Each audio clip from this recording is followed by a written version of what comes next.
और जखन शहर जाय लागे छै तो गृहिणी उनके पत्नी की कहै छथिन गीत के माध्यम से सुनावा जाला छै। कहै छथिन यो भरि दिन घूमी के रहलिए रे, यो भरि दिन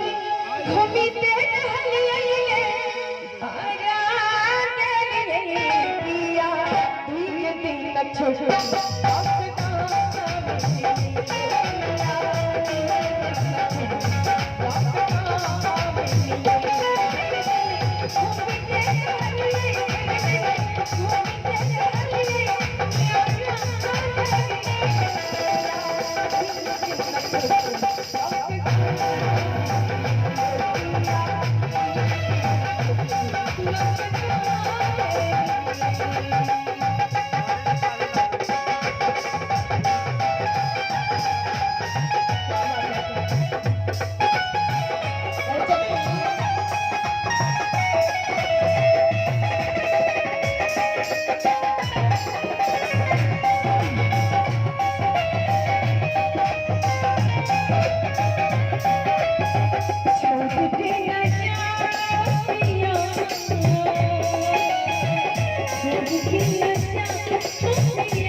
खेती बाड़ी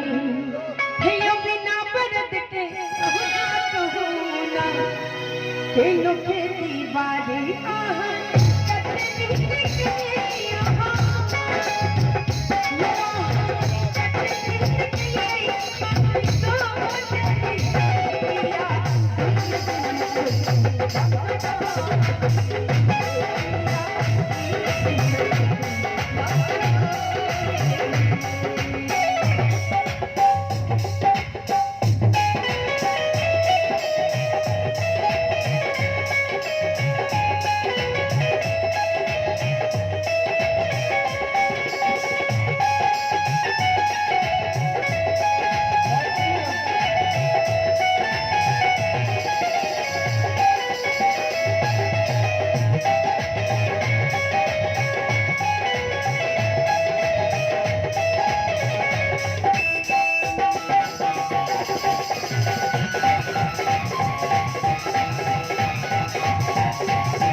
परदेसी प्रीतम के कहै छथिन कि भरि दिन त हम बाझल रहलहुं आंगन के झंझट परदेसी प्रीतम के मोह देखलहुं परदेसी प्रीतम के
सब ही यारी अपने हो बिना